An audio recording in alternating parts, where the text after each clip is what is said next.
చల్లని సాయంత్రం ఈ ఏకాంత సమయంలో మన ఇద్దరమే ఉన్నాం కదా, సరసాలాడడం మానేసి అలా గాలిలోకి చూస్తారేంటండి? ఏం చేయండి గారు, ఎండ దెబ్బకి వడదెబ్బ తగిలింది, కోలుకోవడానికి కనీసం 15 నిమిషాలన్నా పడుతుంది. నువ్వు ఆటే తొందర పెట్టు మాకు. నేను చెప్పేది దాని గురించి కాదులేండి, ఏదైనా సరదాగా మాట్లాడొచ్చు కదా. ఏం మాట్లాడుకుందాం? ఏదైనా పెట్టగా చెప్పండి, కానీ అది మీరు ఏం చెప్పినా నేను నమ్మేటట్టుగా ఉండాలి. పిచ్చి మొండ రోజు చెప్పేది నమ్ముతానే ఉందిగా.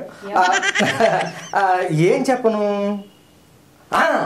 అసలు ఒకసారి ఏం జరిగిందంటే, ఒక్క నిమిషం, మీకు వేడివేడిగా ఏమైనా కావాలా?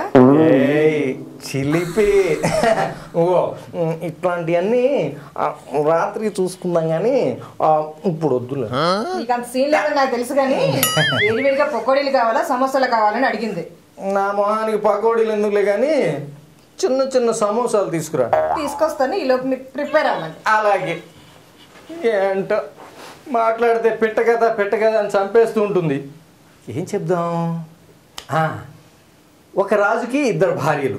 పెద్ద భార్య మహారాణి, మంచిది. రెండో భార్య ఇట్లాంటి కథలు చెప్తే నాకు కూడా రెండో పెళ్ళం ఆలోచన ఉందని అనుకుంటుందేమో. వద్దులే. మా అమ్మమ్మ చెప్పిన కథ చెప్తాను. ఏది? ఆ కట్టెలు కొట్టేవాడు, ఆ గొడ్డలి బావిలో పడిపోయింది, గొడ్డలతో నరికేసిద్దామో. ఇది వద్దులే, ఇంకేదైనా కథ చెప్దాం.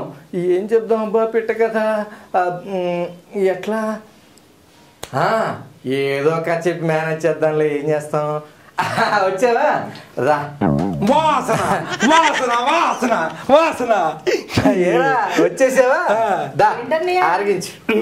ఏ వంట చేసినా చెప్పబెట్టకుండా ఎలా తెలిసిపోతుంది? సరే, ఆడికి ఒకటి చెప్పక్కర్లేదు. ఏ వంట చూసినా గాల్లో వాసన చూసి పట్టేస్తాడు. ఏ ఇంట్లో నుంచి వచ్చింది, ఏ వంట చేసింది, ఇట్టే తెలిసిపోతాయి వీడికి. అవునవును. సరేలేండి, మీరు పెట్టగా చెప్పండి. పెట్టకదని చెప్పు. ఆయన ఏం చెబుతాడు? పెట్టకథ కావాల్సిందే.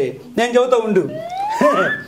ఒక పెట్ట మొన్న అడవిలో పెట్టుంటది కదా, ఆ పెట్టని ఇంకో పెట్ట చూసింది. చూసి పక్కుని నవ్వింది. నవ్వితే పక్కన పెట్టలు ఒప్పుకోవు కదా. వెంటనే ఏం జరిగిందంటే ఇంకో పెట్ట కోపం వచ్చింది. కోపం వచ్చి అది చూడు అట్లా గుర్రం చూసింది. వెంటనే ఆ పెట్టిన ఏం జరిగిందంటే, ఆ పెట్టని ప్రేమిస్తుంది కదా అని చెప్పి ఈ పెట్ట క్షమించింది. అప్పుడు 2 సుఖంగా ఉన్నాయి అనుకున్నాం. కానీ మధ్యలో ఏం జరిగిందంటే, సమోసాలు అయిపోయినాయిరా. కరెక్ట్. ఒక పని చేయమ్మా, రేపు పొద్దున కరెక్ట్ టైంకి ఏంది ఇదే సమయానికి ఇక్కడికి వస్తాను, ఉల్లిపాయ పకోడీ చేయమ్మా. ఈ పెట్ట కంటిన్యూ చేస్తాను. వస్తానే.